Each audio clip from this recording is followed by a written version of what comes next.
ladies and gentlemen. Obviously, because really little time, so I was told that we have about 40 minutes to get this done. I would like to be as straightforward as possible. Thank you for the introduction. The panelists here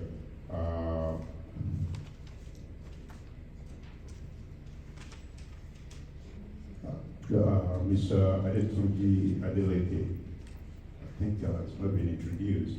Mr. Adeleke is a forward-thinking and goal-oriented project manager. He has extensive expertise in corporate governance, hospital project management. He's also he's the information technology project manager at Howard University Hospital. Your audience, he also happens to have been a previous senatorial candidate in Nigeria. Unfortunately, he did not win. Anyway, congratulations.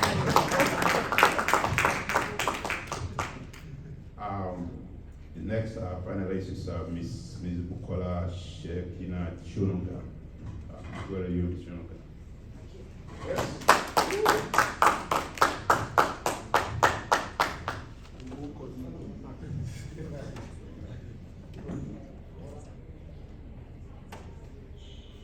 Ms. Shununga is a member of the New York Foreign Press Center, division of the U.S. State Department. She has worked as an independent journalist in broadcast and media and print media for over 20 years. She is the creator and host of Truth and Reconciliation, the periodic podcast on Spotify, iTunes, and SoundCloud. She brokered a connection between Black-owned radio stations in the United States and Africa. Ms. Shununga holds a certificate in business journalism from Wharton University, Bachelor of Science with a concentration in global governance from Nido School, and Master of Arts in International Affairs from the Milano School of International Affairs and Public Engagement at the New School.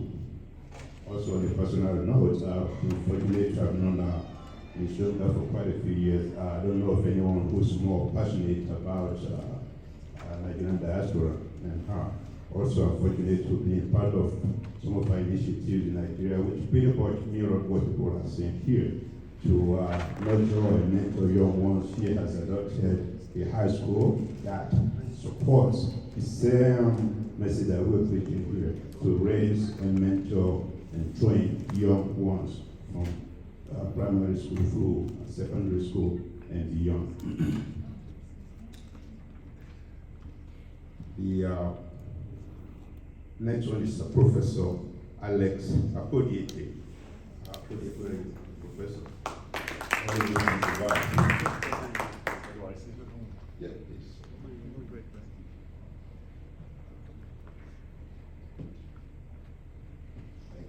Professor Apodiete is the CEO and Senior Cybersecurity Analyst and Researcher for Tower Technologies LLC, with offices in the US, Dubai, UAE, and Abuja, Nigeria. His work focuses on issues of end-user education, data science, data protection, / cybersecurity, pen testing, ethical hacking, red blue pocketing, I don't know what that means, cyber forensics, and compliance organization. Professor Apodiete is also an adjunct professor at the University of Boston. Professor, welcome. And last but not the least is our own Dr. Victor Obani. Dr. Obani.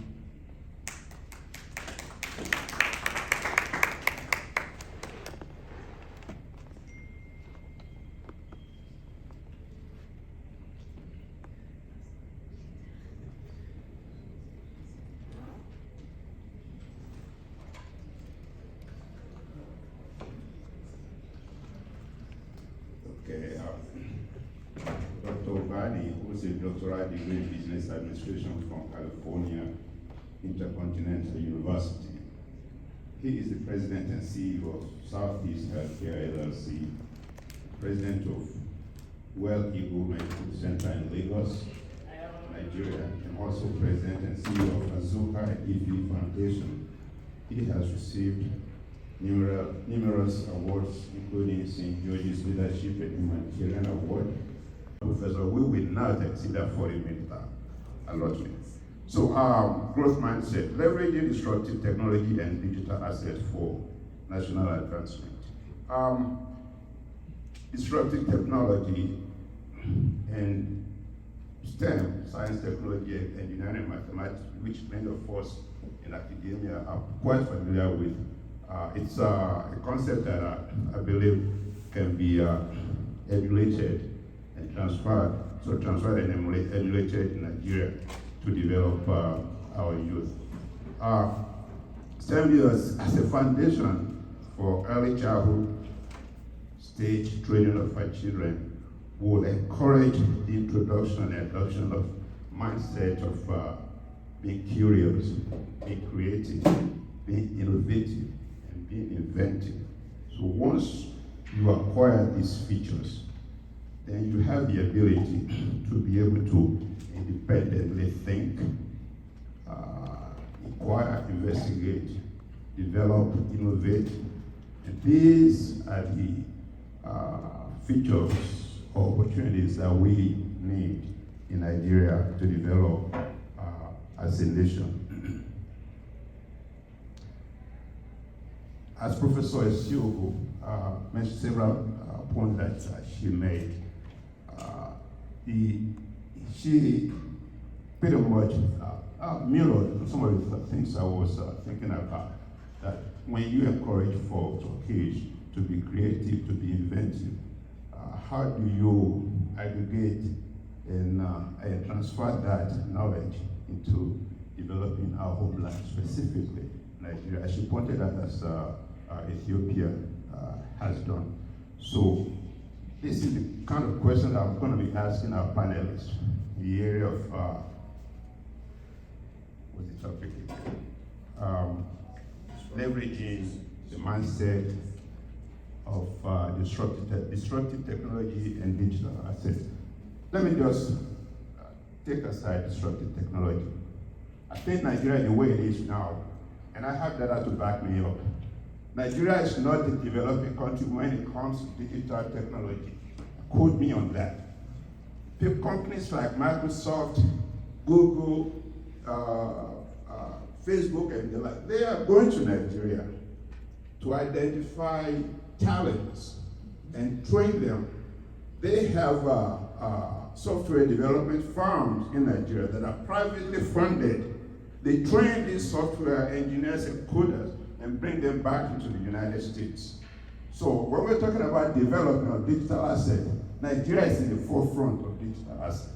And I'm quoting, I'm telling you this with authority because I'm involved in technology transfer. And I know how many Nigerians have been brought to the United States to code and engineer products. So when it comes to digital assets, we're not behind. Now, the other issue about disruptive technology, now we have a great argument to make. Nigeria is way far behind. But I believe that our panelists here will give us some insight on how to take advantage of that. So, thank you. So, I have a question for each of the panelists, and they will have a maximum of 3 minutes to profile solution to the problem. So, who do I start with first? Sorry? I just want to clarify something, please. Okay, right. Please, let's make sure we know what we're discussing today. When we say disruptive technology, we mean technology that changes the way businesses normally do things, which would be blockchain, NFT, AI, right? So let's make sure we define that first. And when we say digital assets, we're talking about stuff like cryptocurrencies, even photos and stuff are considered digital assets.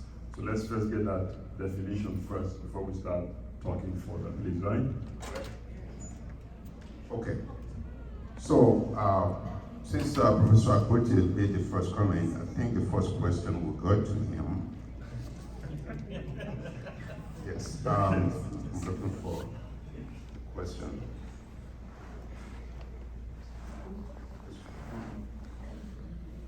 Okay, this is for, okay, Professor Egopija. I'll just say Alex. Professor Alex. Okay. So what we had just discussed there was the additional information you provided us with. So how can this mindset motivate the Nigerian policymakers to re-engineer Nigeria's educational system to embrace this concept?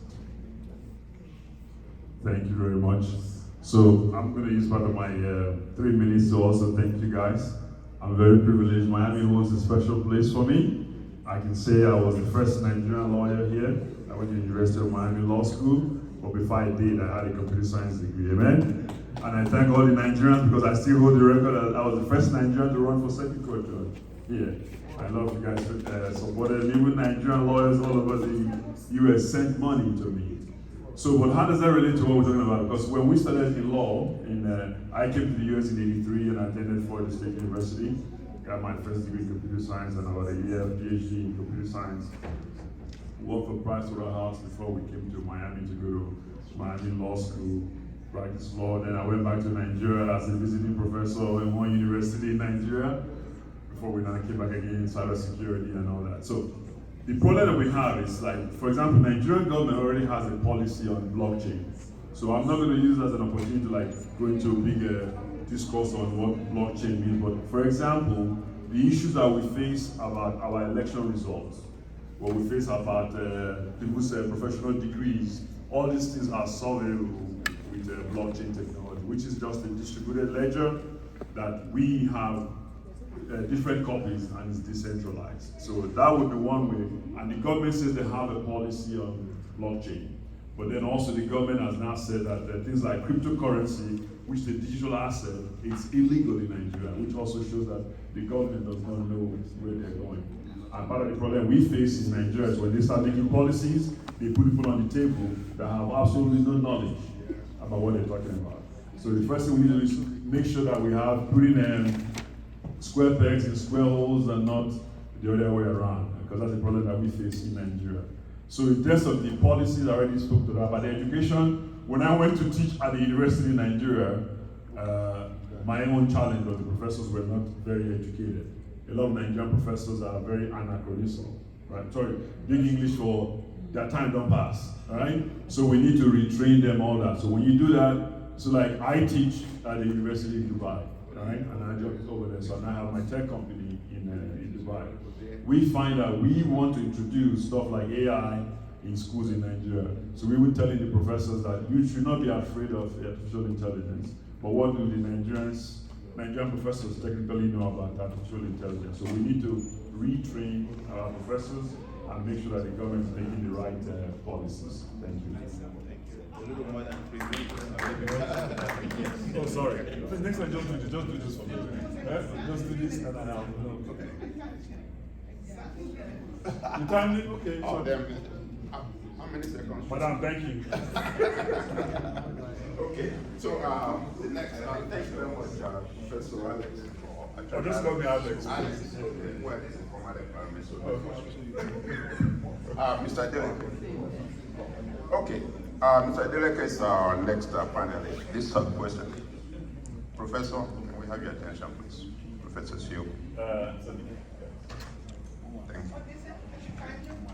No, okay, Mr. Deleke, this next question is for you. By virtue of our professional standing in the diaspora, many of us are privileged to have access to tangible learning, practical and technological intellectual properties. How can these assets be effectively transferred to develop the homeland, just like Singapore, India, and to more relevant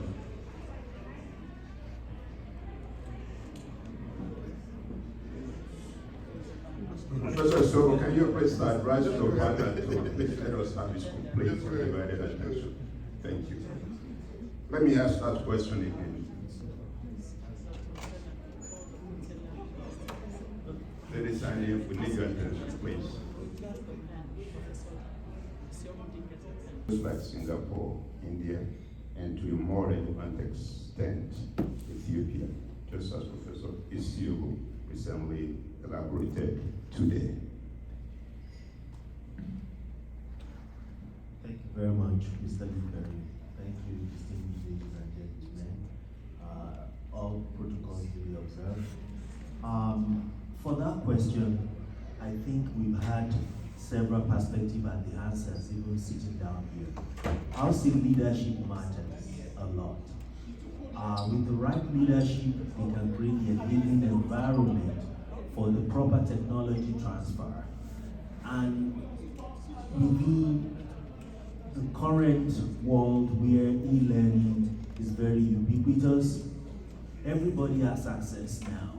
We should just make sure that more people, more younger people, our youth are encouraged, and the leadership of the nation is actually working to provide solutions rather than wasting more time on the politics.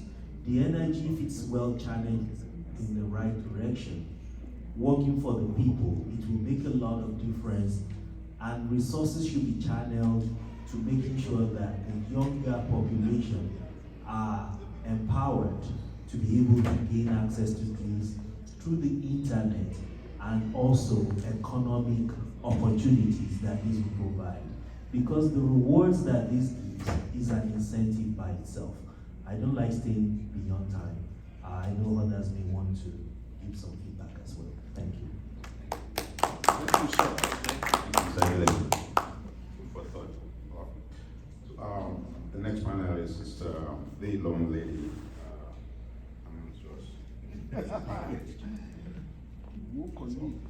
Lone lady. So, somebody call me out. Oh, well. Just speak up. Okay, I'll speak up. Speak up. So, this next question is for Mrs. Shonoga. I got it. Oh, thank you. Thank you. Ms. Shonoga, if you were, Ms. Shonoga, please take your attention. If you were a board member at NIDCOM, how will you influence NIDCOM to embrace these policies to the benefit of every Nigerian? Thank you. Council, Cabo, Kedu. I don't know to that house. I don't think so house. Because we speak English. Nagode, right? Nagode, thank you. We speak English better than our own language. So I feel like Cabo, so you should be welcome to this event. Thank you, Honorable Karim. And I'm going to act like a politician, typical American politician. When they ask you a question that you don't understand, talk about what you want to talk about. That's a joke in a way. But since you're asking about NIDCOM, let me read here the act that was actually written by the diaspora. This is the NIDCOM Act. Written by the diaspora, and we pushed for the passage of this NIDCOM Act. So this is what the act, let me read from the act. NIDCOM, an act to establish the Nigerians in Diaspora Commission, provide for the engagement of Nigerians in the diaspora in the policies, projects, and participation in the development of Nigeria, and for the purpose of utilizing the human and capital and material resources of Nigerians in diaspora towards the overall social, economic, cultural, and political development of Nigeria, and for related matters. This is from the act that was passed into law in 2018. What I'm reading from is the original copy that was signed in 2017. And the act also provides for specifically Nigerians in diaspora. I'm going to speak, okay. The act further states that there shall be for the commission a governing board, in this act referred to as a board, which shall consist of a chairman, who shall, something missing there. But most importantly, it also consists of representatives, each from the Ministry of Foreign Affairs, the civil service, and below the rank of a director, representatives each from the Nigerians in Diaspora Organization, from North America, South America, Asia, Oceania, Africa, and Europe. And I'm gonna stop there. So this is the act that actually confers so much power on the diaspora. Nigerian Diaspora Organization, across the world, Nido, or specifically outlined in here because we also, again, we push for this act and we push have it passed, right? So there's supposed to be two representatives each from the diaspora. 2 from North America, 2 from South America, 2 from Europe, and so on. So the NIDO event that we're having here, that we have every year, was supposed to be funded through this act. We were supposed to be on the board to approve policy, budget, and everything that the act confers on us. So that's specifically, the act is supposed to facilitate Nigerian diaspora engagement for development. Everything that we have done since NIDO, NIDCOM was passed after NIDO. And NIDCOM is supposed to have the budget, we're supposed to be on the board to pass policies to approve budget so that we can fund activities that we're doing now. We can fund other activities to harmonize and what is it called? I'm losing my thought for a second. To harmonize and also to recruit, Nigerians in diaspora, mobilize is the word, Nigerians in diaspora. So that's where it needs to start. So having said that, let me talk about quickly, I don't know if I have 3 minutes yet. I am not a technology person, I don't know much about disruptive technology or digital assets. What I can tell you is that we adopted a school in Nigeria, a public school in Nigeria last year. And there were 6 people in this room that's part of our organization, Beyond Remittance, that emerged from NIDO. They consistently help to fund this school. So the framework that we feel is most ideal is to adopt a school, adopt a clinic, adopt whatever you want to adopt in your local community. We feel that's the only thing that's really going to work. 70% of Nigerian youth age 16 to about 14 to 17. Now, 70% of Nigerian population, the youth between the age of 16 to 17. And the school that we adopted, which is an example, a micro example of public schools in Nigeria, 100 students in one class, one teacher. No water, no electricity, no security. So that's where we need to go. We're talking about technology. These kids cannot even, they don't have food. They don't know anything about agriculture. You talk about vocational training. They have no seats to sit on. They don't have enough desks. So they don't know how to produce things that they need in their immediate community. Talk about digital literacy and technology. Well, that's the next step, right? But we're not there. And this is the population that we need to empower, we need to educate, to energize the economy of that immediate community. It's not like Lagos, the capital of Nigeria, or Abuja and so on. What about the immediate community where these kids need to be able to eat and feed their family? They know nothing about agriculture, right?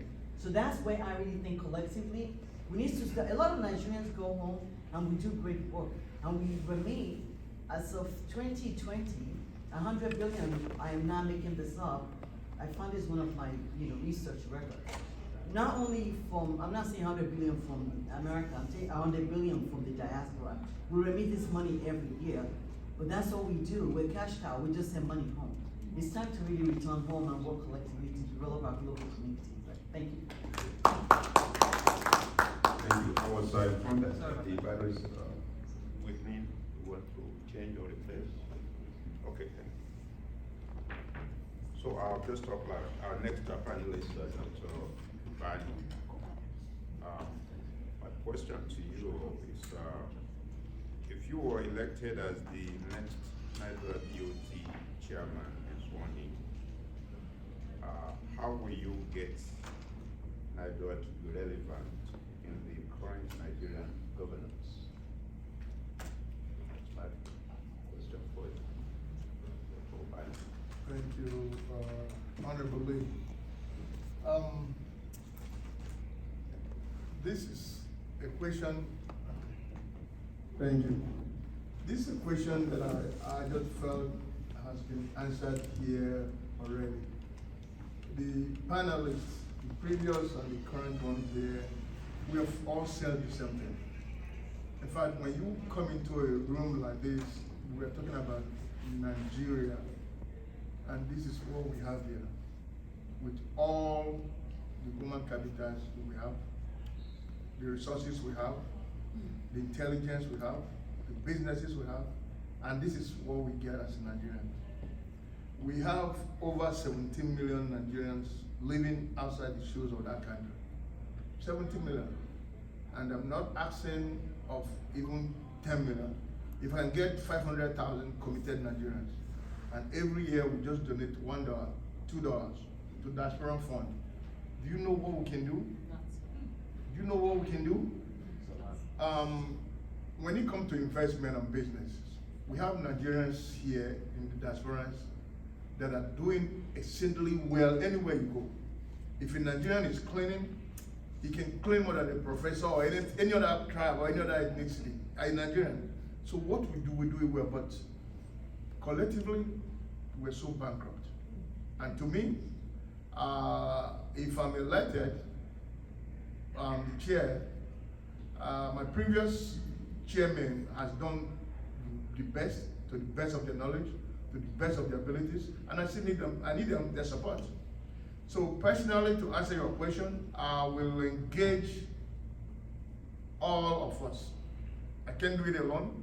I need every brains here, all your contacts. We can do this. We don't need 70 million people. If we have only 100,000, 10,000 people, Nigerians that are committed, just $1 a year, every year, we pick up something, we do it. The government will be looking for us. So to answer your question, I can do that, and I need support from everybody here. It can be done, and it's going to be done. Thank you. Thank you all. For the remainder of what we have left, 40 minutes. I know we have a lot left in 40 minutes, so we will entertain some questions, not to me, but to them.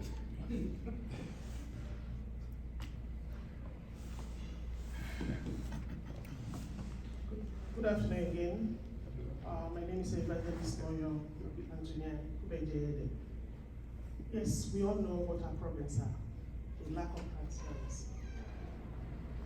We are untruthful to one another. And everybody wants to be a leader by all means. Means whether you are qualified, you may be qualified, but go through the process. Let it be done the right way. As I sat down here, I just opened my email to the BOT, and I saw they were congratulating some people for BOT election. When was it done? When was it done? And I went and I asked a few people here, they did not know anything about it. So we have to start from here. You cannot change Nigeria when we are dishonest, when we use unfair skills. We cannot. You may have everything to give to Nigeria, the qualification, the experience, and everything. But if you are not honest, there's nothing you can do for us. There's nothing you can do for Nigeria. I feel insulted. I know how much I paid to travel down here, getting here 12 midnight yesterday.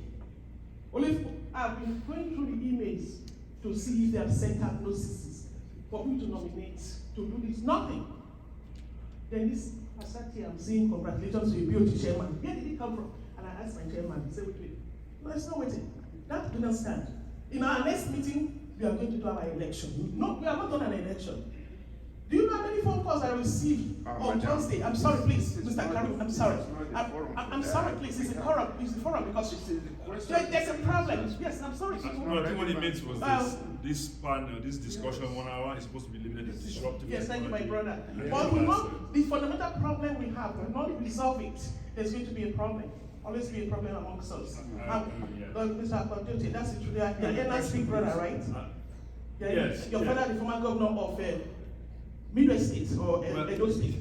Okay, I'm telling you, so you know where we are coming from. We know where we are coming from. Question, please. We know where we are coming from. So I've made it known, and the next something, let us rectify the problem so that we can move forward as an organization. You want to see us in the papers? No, I'm just saying, guys, please, for my own time, Yes. I flew 16 hours here, and I just want to limit my discussion to disruptive technology and digital assets. Yes, thank you, brother. You are going to do that. Just you are going to do that, but you have a situation that We have 40 minutes. God bless you. Next question. Yes. Your